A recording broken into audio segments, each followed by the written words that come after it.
You can't be in that mood because I'm not allowed to be in that mood because I'm an adult now on the internet. That's my new decision. Hello, welcome to the Wargamer. I'm your host, Rob. Welcome to Stream Street Day 155. I'm joined by the wonderful Mr. James Powell and the legends, my co-hosts extraordinaire, everyone on Twitch. My brothers from other mothers and sisters from other... Nope, doesn't work. I guess that's why no one has ever tried to do that as another one. Hello, James. How are you? Yeah, very well, thanks. How are you, Robert? I am tired. I did a lot of carpeting yesterday. I don't know if anyone's done carpeting, but sisters from other misters. Thanks, Nuns with Guns. That works. Yeah, I did a lot of carpeting yesterday. So T-Sports Arena update. Hashtag. I've started to carpet. By carpet, we're using carpet squares. I don't know if anyone's ever done them.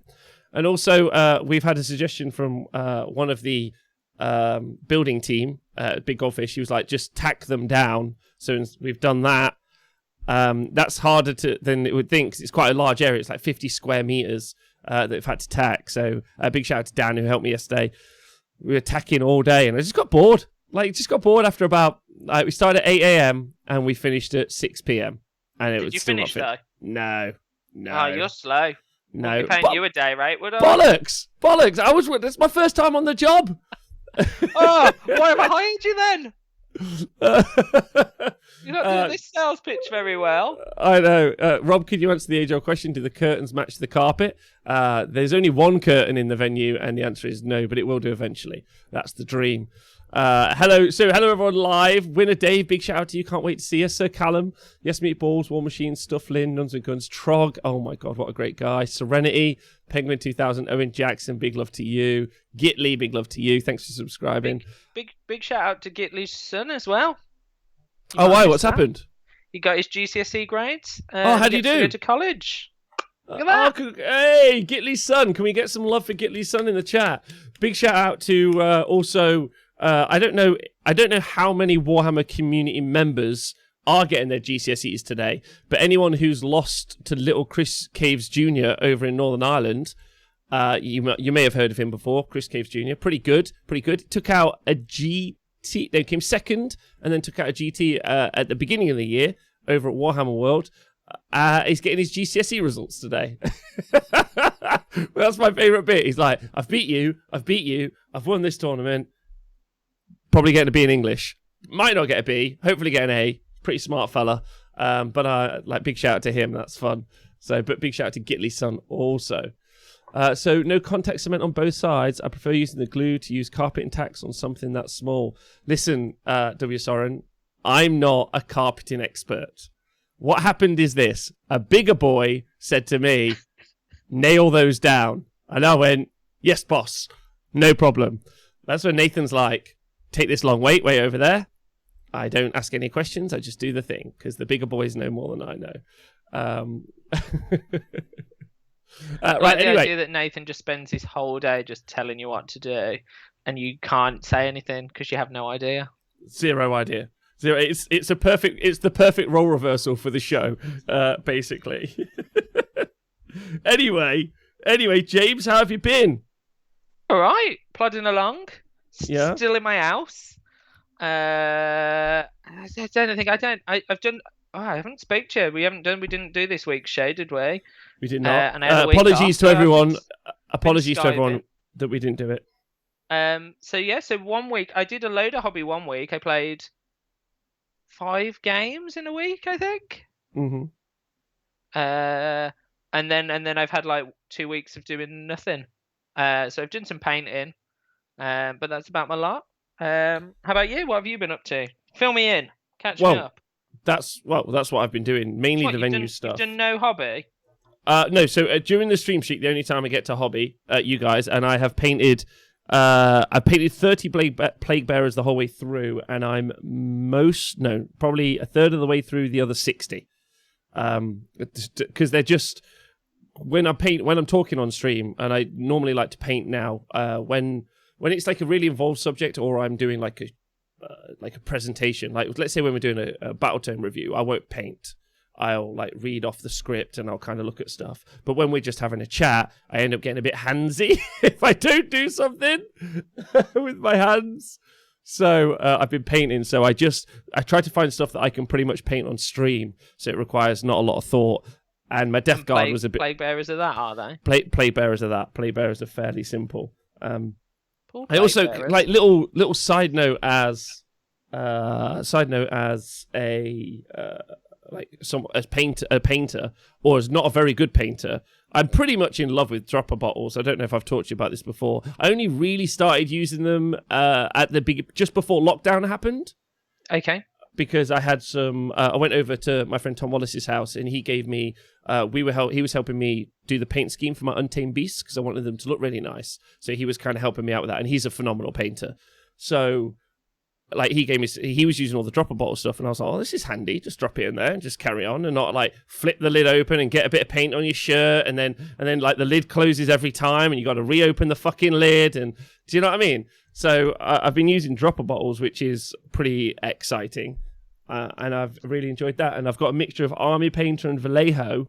Okay, so I was going to ask the question. So have you brought all non-Games Workshop paints that are pre-packaged in a dropper bottle? Are you a crazy person that has decanted your Games Workshop paints into dropper bottles? 0% the second one. Just the first one. And there's been some really fun colours. Like, I picked up, like, they're not crazy expensive, but they're like, paint is actually, you spend more on paint than you would think. Oh, big love to Tomb King Tristan for subscribing. He's feeling 22. He's gorgeous. Hope his little fella's well. Like, what a great guy. Tomb King Tristan, great guy. Just like everyone in the chat, big shout out to Ziggy. He is a Legends Army now, but other than that, he's fine. He's a great guy. Also, big shout out to Pete Pratt. Love him. Like, I just love all you guys. You guys are great. Thanks for being here. Like, what I mean is previously, if I was going to do a skull, let's say, I'd use white. But then Vallejo have got like an ivory, and maybe it's a bit ostentatious, and you can probably do something with white to make it a bit like that. But it's just nice. It's just like, cool, that color. Because I'm a bit like paint by numbers. I'm like, that is that color, done. That is that color, done. Anyway, I've enjoyed the dropper bottles, is my review, especially as a not good painter. So not for like pro, like, yeah, I really like the consistency you get inside the Vallejo paints. Not that kind of guy. I'm just like, drop the bottle, done. So do you tend to use those, or are you still stuck with the Games Workshop ones? I must have had like 100 GW paints. So now, as they are dying and drying out, etc., I'm trying to replace them with non-GW dropper bottles, because I did, in all intents and purposes, about 3-4 years ago, maybe, I brought all the dropper bottles and all the little glass beads and funnels to decant every paint. Oh my god, you're mental. Yeah, but it gets better. So then I moved house. So before I moved house, I'd moved back to my folks for a little bit. So when I moved back to my folks for a little bit, I packed all those and thought, I'll do that. I'll have nothing to do at my mum and dad's house. Looked at it about twice and thought, that's a lot of work, I can't be bothered. Moved them again with me to my house now. Thought, I'll do that one night when I'm tired. Just tip them and leave them. Never did it. Gave them away. Just gave the bottles to someone who was stupid enough to do it. Can't remember who. Never did it, and just thought I'll just replace those paints. Yeah.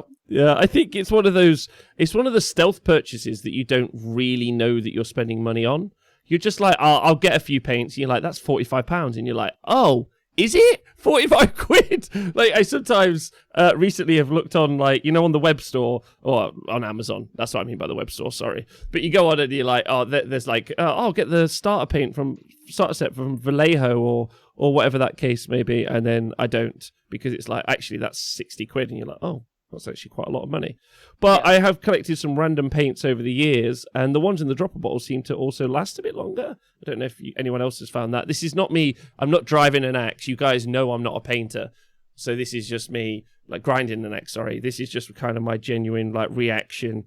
Not that I've ever I think it's a weird one, though, isn't it? So I've got, I guess we're on a paint talk now, so I'm going to go with it. So when I first got back into the hobby, and I like, so when I first got back into the hobby, it was because I bought my first house. I had no money, and about 3 or 4 years previously, Games Workshop before that had re-released Space Hulk for the first time. Okay. And I went and brought it, and on the side of the box, I think, or maybe on a flyer that they gave me when I brought it, told me every paint that I needed to paint the entire box set. So I brought the box set and every paint, and I put it all in a box and never touched it. So then when I brought my house, that was what I decided to do. I decided I'd get that out and I'd paint it all because I had no money to go anywhere. That was how I fell back in. But interestingly, so those paints must be 8, maybe even longer, maybe like 10 years old, maybe even older. So they were and any people might remember, so they're like the hexagonal pots with a black lid that James Workshop used to make. Yeah. So they still flipped open. But none of those have dried up.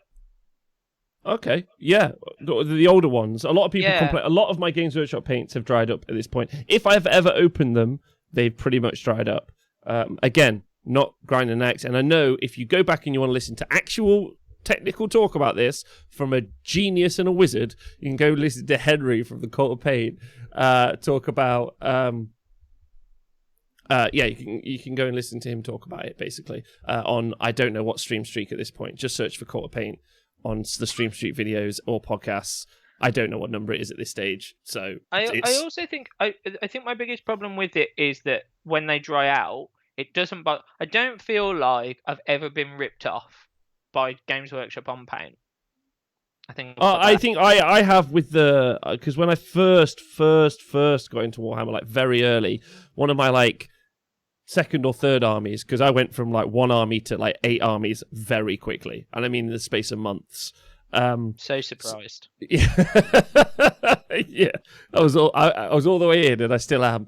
They sold me some Sterling mud for basing, and that's terrible stuff. It wrecks your brush. Doesn't really go on very well. Like, you know, they also tell you to like glue your model to the base and then Sterling mud around it. So I got Sterling mud all over my chuffing model. Like, so that isn't a good. That's the only time I felt. Oh no! Also, I bought their air gun, which is also a rip-off. The Flamer. The Flamer. I bought the Flamer. Oh my god, that was terrible. Yeah. So yeah, I've had enough of a shit time at Games Workshop. I kind of like, do you know what? Fuck you, fellas. My favourite bit about that was it was literally like, here you can buy this airbrush. There's no controls. It just sprays out like a rattle can. And to run it, you need a rattle can.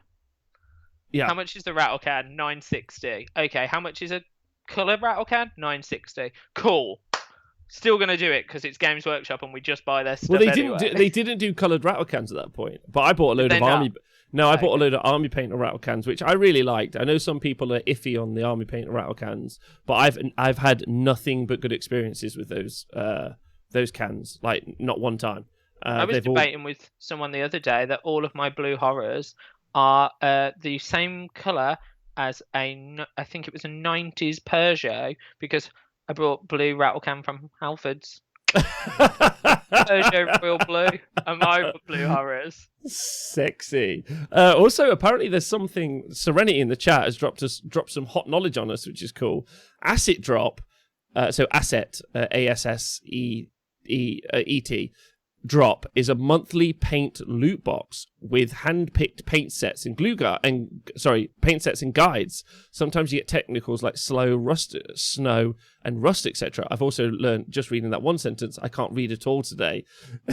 That was really bad. So yeah, have you heard about this Asset Drop, James? No. I have just opened it to have a little nose there while you were talking about it. How much is it? Well, it's different. So there's Discovery, which is like find stuff out, is 20 quid a month, shipped and handled. And then there's Heroines and Villains, which are 21.90 a month. So one's towards dioramas, one's towards female characters. I'm guessing they must be very specific, those ones. And then the top one's a monster box, which is to build like a diorama. Oh, so in the bigger ones you get models. In the bottom one that's just just painting. Sorry, you get paint. So the paint one is $19.90 a month, and you get 6 to 8 paints. Bloody hell, 6 to 8 paints from different paint brands around the world. Sometimes you'll get hobby tools, and you get 2 exclusive resin tutorial tiles to test them out on every month. That's cool. That is I mean, cool. 6 to 8 paints for 20 quid's pretty good, right? Yeah, it is. Well, so like, if I didn't know this where the conversation would go, but I'm jumping into it. So like this drop a bottle stuff situation that I've been into recently is I bought a bunch of stuff maybe a couple of years ago that's just like kind of random stuff. So I've got some like random colors. So I've got like Kraken skin from. Oh, you guys can't see it. It's one of the colors that doesn't work on the green screen. That looks awesome. So Kraken skin from Army Painter, which is just some sort of like see-through. Green. Well, you guys think it's a see-through green, and then they've got like a mythical orange. There we go. But what I meant is I just bought a random set. So then I was painting up my Zinch. I think was it my Zinch, but or maybe even my Gazgul. But I was just picking random colors out. I was like, oh, that's a cool color I've never used before. That's a cool color I've never used before. And so I ended up with like.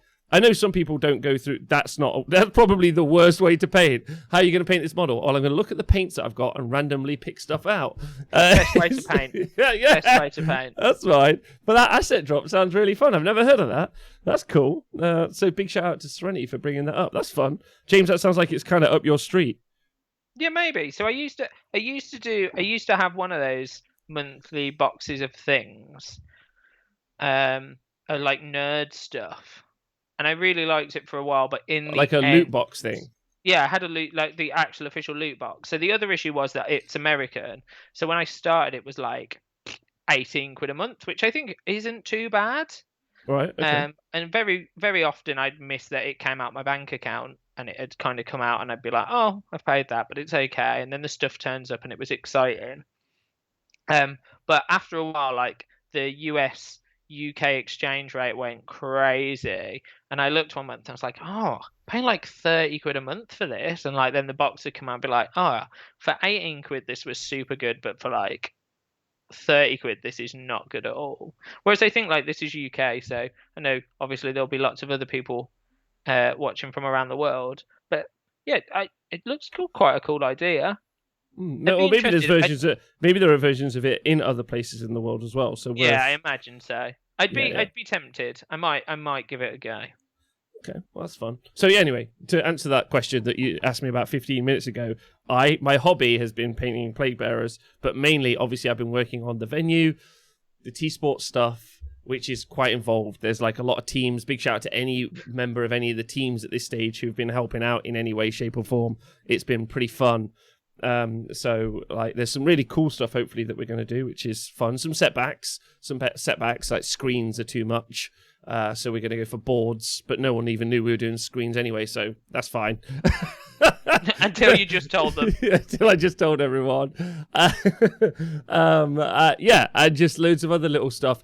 Big Goldfish, who's running the some of the construction element, Nathan and Big Goldfish as a team, really wants to install a bar. I'm trying to convince him we don't have time to install a bar, but he's pretty set on it. He wants to install the bar before the commentary booth is even fixed. And I was like, well, Warhammer people do need a bar. That is true. I'd say Warhammer people need a bar more than commentary, right? Commentary's not important. It's not as important as a bar. Like, if I'm going to come and commentate, I'd rather have the bar than the booth. I'll just stand. Nathan, if you're listening. But a bar would also be cool. We need a bar. Yeah, I know. All right, everyone calm down. I hope that's Adam. It is Adam. Good. Yeah, good. Anyway. That's what I want to hear. Commentate from batches though. We don't have that up here. I love how Stufflin's like commentate from a bar, from a stool by the loo. He'd rather that than anything else. Just from the bar. We could serve drinks and commentate. Think how good that be? How did your game go? Rub it. Oh no, what are you ordering? 13 pints. Cool. He lost. Sorted. Don't even need the cameras. We could just ask questions at the bar. Yeah. Oh, thank you very much to Malky for subscribing. Big love to you. Big love to all the subscribers. So that's it for my hobby, James. Have you got any hobby in? Yeah. Well, a couple of weeks ago, I played a load of games, and that's kind of seemed to crash and burn. Then, I've been playing a little bit more Warcry because I think it's super easy. Have you Um, enjoyed it? yeah, I really like it. So I brought the little snake boys, the Splintered Fang, I Splinter think they're Fang, yeah. called, who are the snake boys. Yeah, it's good. I think it's a weird one, isn't it? I mean that I'm also in that weird limbo of between armies because the Slaves to Darkness army that I was playing in Age of Sigmar got absolutely ravaged by points and FAQ changes. It did get ravaged. Like, Yeah. what? Tell us what was in it very quickly. So there was a lot of Marauders that all went up 10 points each. Yeah. So that would be shiftable because I think I probably could have lost an endless spell and probably just made that up in Marauder, so that wasn't too bad.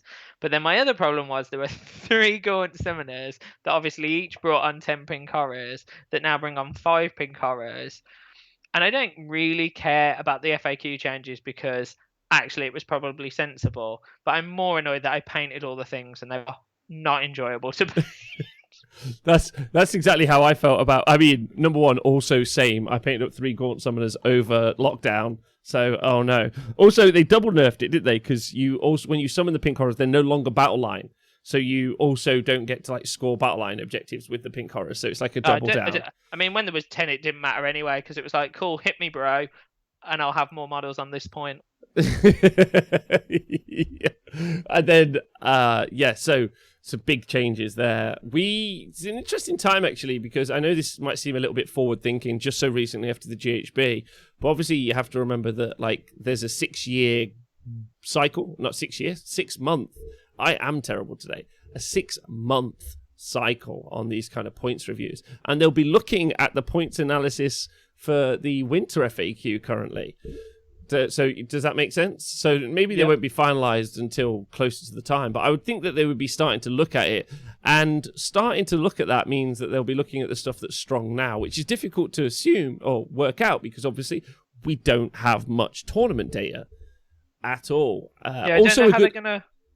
Then I don't know how they work out how many points they need to drop Croak by either when no one's playing tournaments. Well, he does need dropping. That's an important point to make. Yeah. Croak needs to be cheaper. I might just tweet it every day. Don't forget Warhammer community. Croak needs a points drop. Because he's actually really expensive with all the things you have to take with him. Don't forget.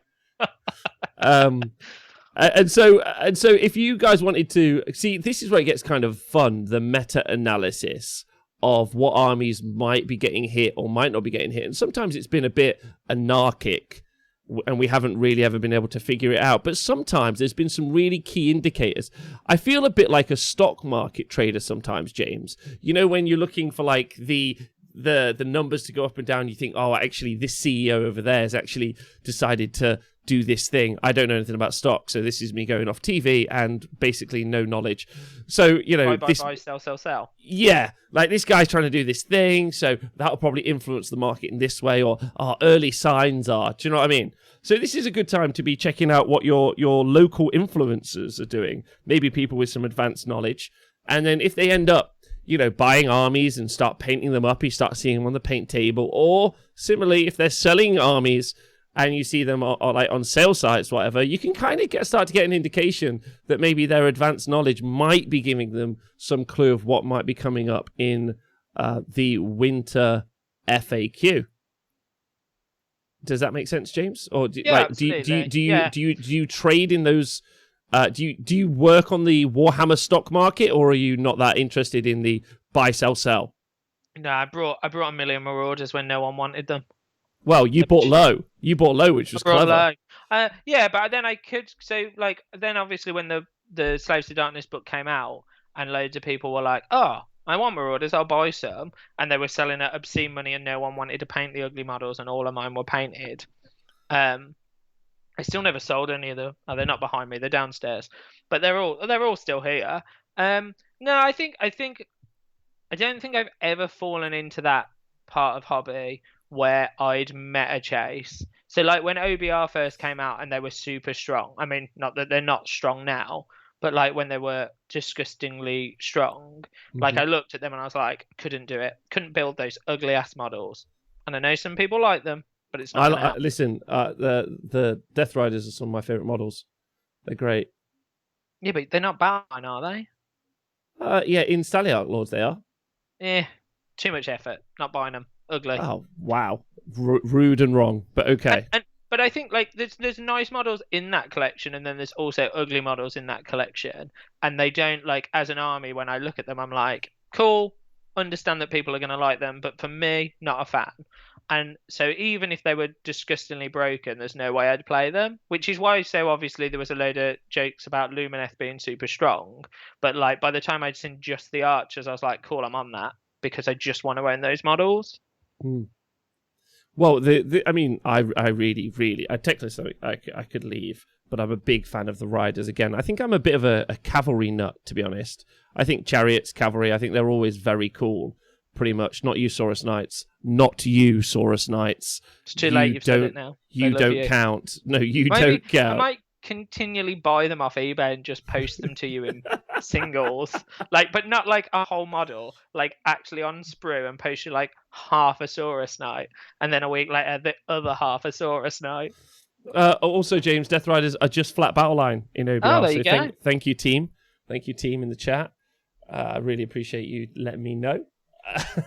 There must be some guys listening to the podcast like, Rob, you are wrong a lot. It's like, yeah, which is kind of the point of the stream streak at the moment. I want to fess up, if I'm allowed to do that with you in the room, James, in the because of everything that I've been doing for the Super Series, which is Warhammer related, but it isn't the game of Warhammer. Like, so Nick Pert, 40k Thursdays, great guy, was like, do you want to play 40k Thursday night? And I did, and it would give me some relevant things to talk about when it came to 40k. I just didn't have any time at all.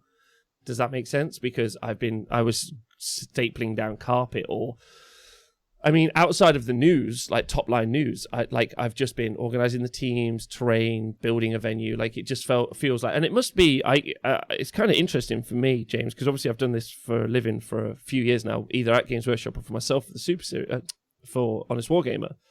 It's kind of felt like, I'm like, how do people with full-time jobs end up like also so like knowing so much and also practicing and learning so much? Like, I get a good example of my good friend Peter Falcone from the 40k Stats Center. He's an air traffic controller, so while there are no planes in the sky, he's just doing 40k stats and watching 40k content at work, which is great. But like I haven't had time to do that, and I just want you guys to like honestly know that right now where I'm at. And it'll probably be a bit tenuous for the next few weeks until the Super Series kicks off. At which point, we'll have the venue built, and I can just play games all day at the venue, and I can record them. So I'll have loads of like things to talk about, which is pretty much my process for learning stuff, is to do the thing.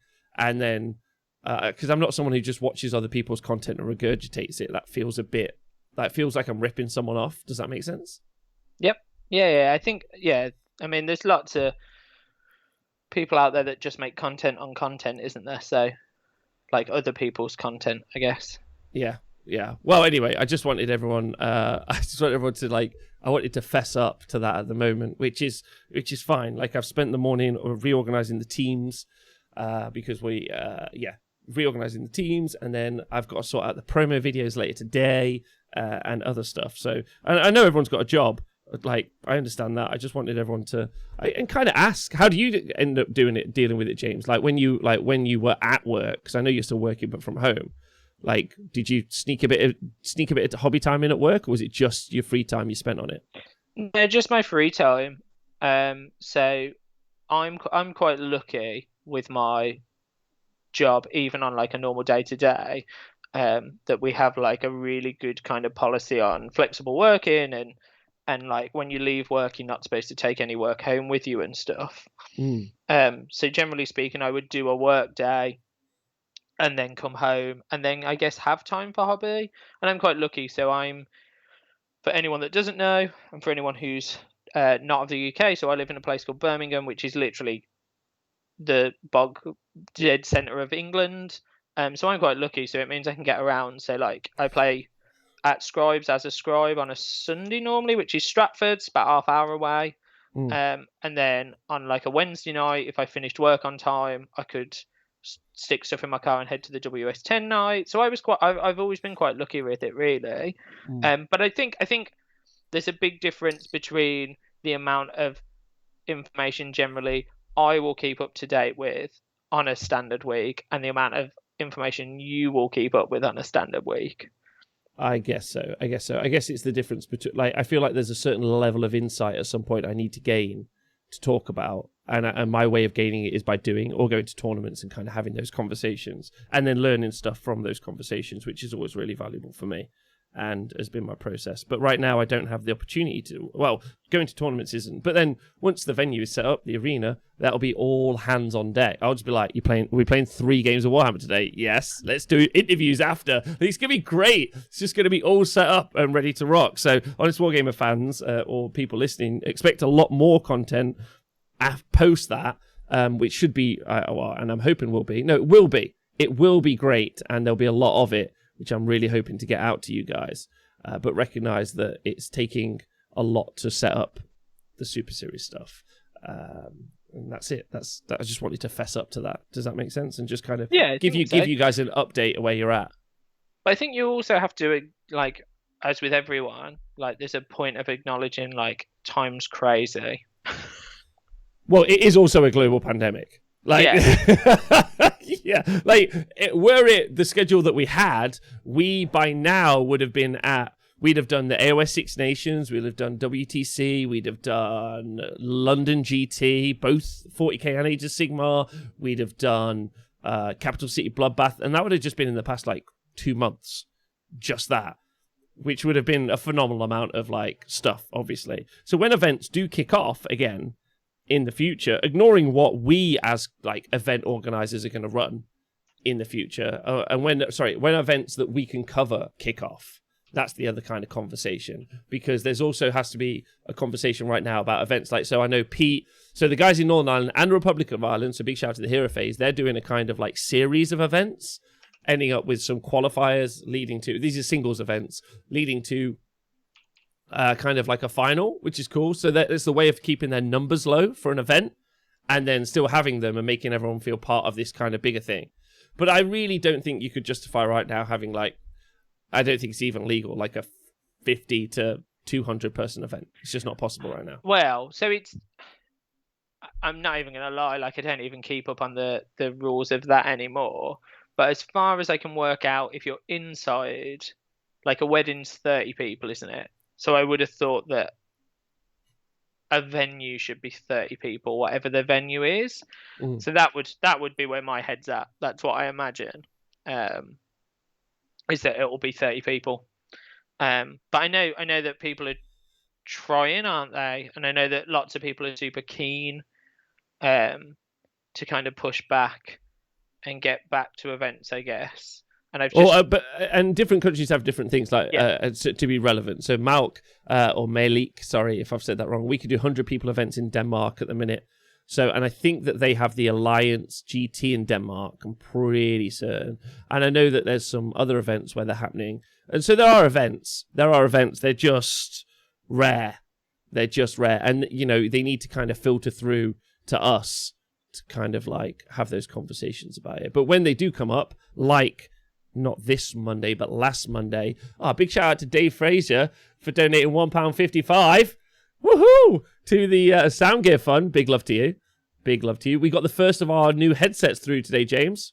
Oh, it's a bit fancy. Bit fancy. I wanted to crack them open. You know, that's the kind of thing where you're like, yeah, new things. And I was like, no, don't need to open them now. So I'm not going to do it. You've got carpet to nail down. Like, also toilets to paint, toilet seats to remove. Like, really. Oh, that's going to be a lovely job. Really? Have you ever removed a toilet seat? I have, yeah, I have. Okay. I have. I replaced it with one with a fish on at my old house. Nice. It was great.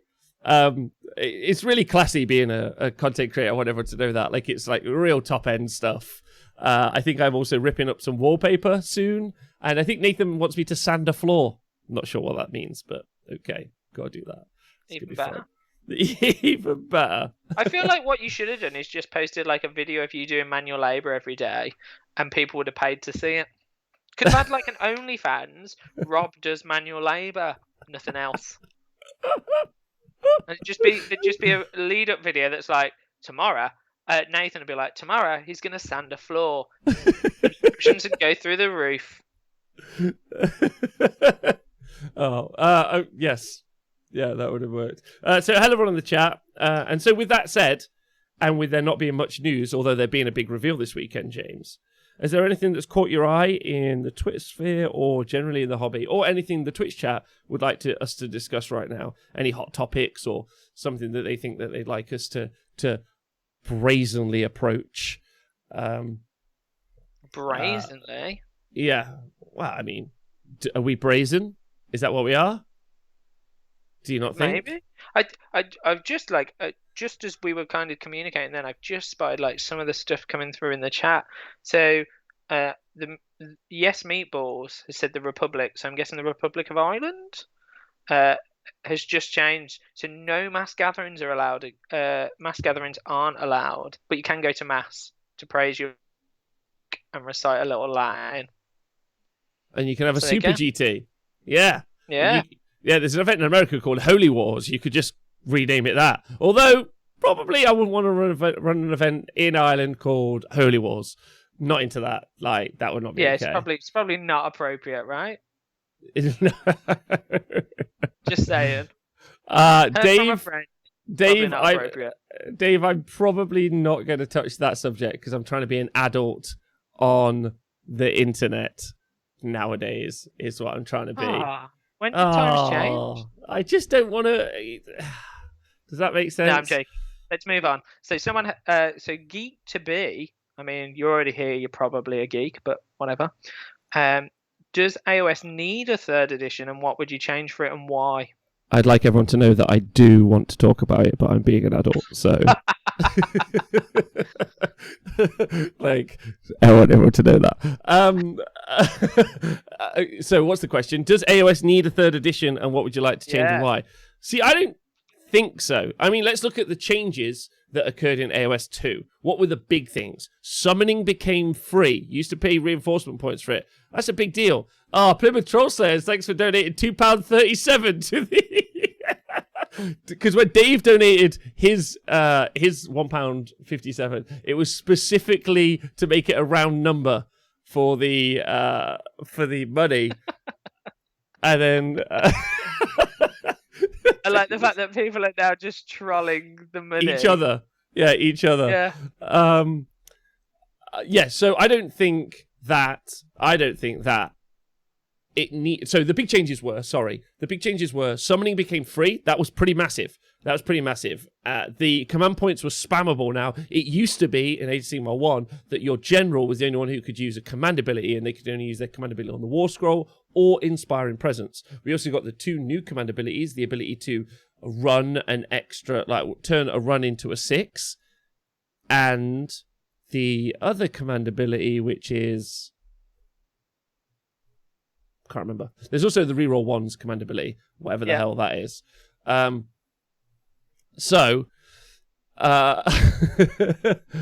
so where I'm at is that, so those are some pretty major changes. Also, we had endless spells. So, what do I think needs to happen in Age of Sigmar 3? I could do with summoning going away. What do like summoning being reinforcements of points? Yeah, they've pretty much changed summoning. Big shout out to Dave. Thank you for donating another £7.63 to make it a flat number once again. That works. I would like to see it reined in, I think, because we now have summoning mechanics. What do I think? Is summoning fine? What do you think, James? Is summoning fine? I think the problem is, isn't it, that some armies have summoning that's super hyper aggressive, and some armies have a bit of summoning. I think if you took it out completely, would it affect any arm hugely anymore? I think there's interesting ones, isn't there? Like, I almost feel like that battle trait where Grots could bring Grots back from the Loon Shrine, but only at half the amount that originally went on the table. isn't too offensive. Like if that happens, I'm like, yeah, fine. They came from that big piece of terrain, and it's half of what you originally had. Whereas like on the flip, it's like, oh, I've just killed 40 skeletons. Oh, he's got a command point. Oh, there's 40 more skeletons. So I think like it's just so inconsistent, I think, isn't it, summoning? Across the different, I like what they do with it narratively to change it up. Yeah, narratively cool. I think for match play, it can be really offensive. So there was a really interesting point, and I will admit to it. And I will point out, so a little while ago, me and James Hobbs, we did a Throne of Skulls. And I will point out before I go any further that we did come second, so we can't have been that horrible to play against. But I took back when Slanesh wasn't very nice, and he took Seraphon in the old book when they could summon like a powerhouse. And so what we basically had was 2 summoning armies. But I think we'd worked out that is if I was Slanesh and people focused me, that each turn he could get 20 skinks out in 2 blocks of 10. And if he rolled well on there might have been 2 Engine of the Gods. So on a really good turn, it was 60 skinks per turn.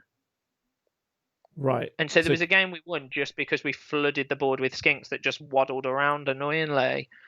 Do you mean skanks? We're calling them skanks now. Oh, okay, yes, skanks is fine. We're calling them skanks. I think that's the problem for me, is that literally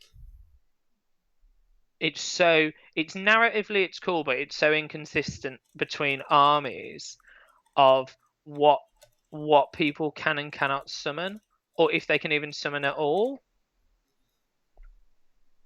Yeah, it's kind of all over, and we've talked about this on the show before. So, like, what you have is you have armies that are able to like front load summoning, or armies that have summoning that happens end game, and then you got armies like City Sigmar where there's no summoning at all, really, unless you end up running some Sylvaneth allies in like something like Living Sea, and which you can do a little bit of it. But in reality, summoning isn't all across the board. But if you look at something like KO, where they don't have any summoning, so what they do is like they've just got their units. I kind of find it interesting, and how it's balanced, or if it's ever been balanced. Or I mean, who knows? Who knows in that situation? But I think I'd like summoning to be looked at. I haven't really thought through this enough to know where I'd like it to go. I think I'd like summoning to looked at. I really do think that. I really liked that just the general could do the command ability. I really liked that. I wouldn't mind seeing that again, personally. Yeah. But it depends. I also agree with the idea that I would like to see shooting dealt with. I think my biggest change that I'd like to see in Age of Sigmar 3 is I would like a terrain map or terrain maps, and I would like some descriptions on what terrain should look like and how it should be interacted. So if you guys, not to be too much of a plugger, but if you guys go onto the Super Series website, the T Sports Network website, and look at the Super Series, the Age of Sigmar pack is in there. And in the pack, I've changed the rules for how terrain works, which maybe I could talk to you about now, James, which was worth talking about. In that, I've described terrain as either passable or impassable. And effectively, take a large building. Let's say you've bought yourself a townhouse from Tabletop Worlds or something quite nice, right? Whatever it might be. Yeah. Now, in the current rules, it's possible for me to take a human being and walk sideways up this house, stand at the top, or even not even the top, halfway up the top until the next turn. That's my favourite bit. Not the top. Not the top, halfway. Just up a wall. Just stood. Yeah, just stood. And then be able to charge across, over and down it somehow. And so I just don't think that is Pipistrel says in £1, 27p, and also thanks to Dave Fraser who just donated £3.27 in what is arguably the worst bidding war of all time. MJ Pegasus, thanks for donating £1.27 also. Anyway, thank you for this. None of these are going to be used in a raffle. So I would like to see that change because, in my opinion, not only does that make not very much sense when you explain it to I know it's a game of magic fireballs literally floating across the board. Like, I get it. Like, it's not a historical war game where we're trying to reenact stuff. Yeah, but not everyone's Spider-Man, are they? No, I also think that there should be some sort of like, some sort of attempt at realism a bit. Now, maybe this is just a personal issue. Twitch chat, what do you think? So, like, for me, and I'm gonna go there. So when we released those Age of Sigmar objective rings, one of the issues, probably the biggest complaint we ever had about them ever, was that they affected like the aesthetics of the board narratively. Now, I'm not saying I agree, but that was people's issue. And the thought that like anything that isn't flying could finish halfway up a building and chill there is dumb. So there's a Stormcast Eternal in full armor. So let's say he's climbing the wall, right? And he's then going to sit there while the enemy shoots at him, maybe charges him. I mean, definitely would throw things at him. Just chills. Do you know what I mean? Like, if he's holding on, he has got some God-given strength, because that is a long time. Well, but also, his strength is actually God-given, straight from Sigmar. Yeah, well, true. But why in the middle of a battle would you ever hold on to like a wall in the middle of a fight? Like, that's the worst defensive. Like, Stormcast Eternal, clever. Hero of the old world, made into a demigod thing. Strategically, I'm going to hold on to this wall and hope no one comes behind me. Yeah. And then how am I swinging my hammer? He's got feet. Hammer feet. That's his plan. No, Crazy Hippo in the chat says, it works narratively for certain armies. Nighthawk and Spiders, I'm happy for them to be halfway up a wall. Now, this is where it gets cool, because if you set that rule in place, like if you create the rule, you're able to then take the rule away or give something that can break the rule, which is always fun, right? So, like you could have some of those units be able to interact with terrain in a more consistent way, which is so what I've done is I've made impassable or impassable or non-impassable, basically, and that effectively means there will be bits on the board where units cannot walk up, and if they have the fly keyword, they can only fly over them. They can't land on top of them or on the side or anywhere. Does that make sense? Because I think then the flip debate is, isn't it? So if we talk narratively, we want our games to kind of look and play cool. But then can I just say thank you to Stufflin and Dave for donating. Stufflin for donating £5 and Dave for donating £11.57, which doesn't round it up at this stage. I have no idea what you're all doing. I appreciate it, though, as does the sound team. Please continue, James. But then, like, game-wise, I think there's a real issue around when... So that's the other issue I have. When someone's like, oh, my model's halfway up this wall, but obviously it's in theory, like hollow-bottomed plastic base with a model that's heavier on it. So I'm not going to put it halfway up this wall. We'll just agree it's there. But then, let's say then my turn, I charge that unit, and it's like, oh, this guy's piling in. It's like, well, he's not, is he? Because he's halfway up a wall. Oh, well, yeah, but he wasn't there, so he's within 3 inches. And I just think, like, it gets really cantankerous. It does. And, like, it's a really pointless debate. Like, just don't let models run up a house. Oh, hold on. No, I agree with everything you just said. I'd also like to say big shout out to Dave, because what he did was he made all the numbers symmetrical. Is it an onomatopoeia, where it's the same forwards and backwards? So it's 11... when you make something alive, I think. It's that... Any of the words that we know? I don't know. It's pretty, though. Well done, Dave. Yeah, thank you. Oh, a palindrome. Thank you. It's a palindrome. So it's 11:44:11. Well done, Dave. Smashed it. Hadn't thought that's what you'd done. Right, okay, so... What was I trying to say? Yeah, like, so it's impassable. You can or you can't. Thank you, everyone, for helping me out with the palindrome forwards and backwards. We're all learning. Not me, not you guys, because I am. So I've put that in place, which I think makes sense, and I'm enjoying. And then passable terrain, which is if something's an inch high, you just can walk up and down it, which I just ripped straight from 40k, because that makes sense, right? Yep. Because it's an inch, just like bunny hop over it. It shouldn't affect your actual movement. T-Man Cash, thanks for subscribing, baby. But then what about spiders that can climb walls? So with fly, I've just made it that you have to bunny hop over impassable terrain. And the reason that I've done that is just insert any narrative that I fucking want. That thing is pure poison, and any living thing, be it spider, ghost, or whatever, is destroyed. Their soul sucked from the area. Whatever, just like melts. Story, yeah, just melts. Whatever story I want to like take. And then there's terrain that is passable, so it's still terrain that you can get cover from and you can be a part of, and you can like gain your cover save. But I just feel like terrain. Now, this is obviously my first stab at it. I think it's a good one. I've been thinking about it for a while. I've talked to different people. We've had some compliments online and both in messages about it. So it's the first like jab at it. But I would like Games Workshop to put some more thought into terrain, because I think that we haven't really had that thought put into terrain. Like, you've got overgrown stuff, for example, which means that with overgrown terrain, you're able to see that you can't, if you can draw line of sight to it, you can't shoot stuff that's in it or behind it. So it kind of blocks line of sight, which is useful, unless that unit can fly or the unit that's shooting can fly, in which case it's pointless. And I do feel like it would be good to have it set in stone that the fly keyword doesn't affect it. Do you know what I mean, James? Yeah, absolutely.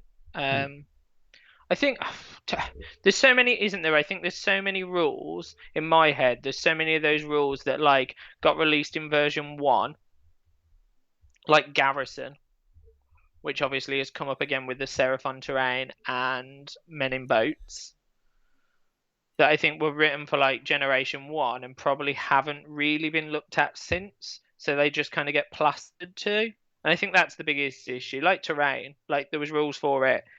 Then there was rules for each piece of terrain. Then there was terrain rules. And rather than just ever kind of go in, right, stop, start again, they just kind of plaster to it, don't they? And then the rules kind of get a bit janky.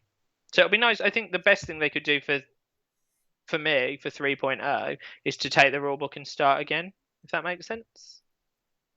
Yeah. I think I'd like them to approach some stuff. Yeah, but to answer the question, which is where we started, I'd like them to definitely look at terrain. I agree with that. T-Man Cash says standardized summoning. I think that's good. But I think Age of Sigmar's in a really great place. The rules are pretty sweet. We've maybe there could be some more like clarity from battle tomes, between battle tomes, and some more standard definition and all that sort of stuff. Thank you for the £1 donation there from good old cabbage. Anyway, so that's some of the things. But I'd like to know what everyone else's thoughts for Age of Sigmar 3 are in the comments below. And James, I'm sure you'd like to hear them as well. But for today, I've got to get off, because I have to go and lay carpet or push shag. You got floor to nail? I got a floor to nail. That's right. That's what I've got to go and do. Thank you, everyone, for donating enough money so that it now ends in 69, which is obviously and will always be hilarious for any number to end in 69. Such a bunch of adults. I admitted today that like 11 years ago, I ended up paying £12.50 to end my for my phone number to end in 69, and 11 years later, and it's not £12.50 every month, it was just a one-off £12.50 payment, and to this day, best thing I've ever done, James. Okay, that's good to know.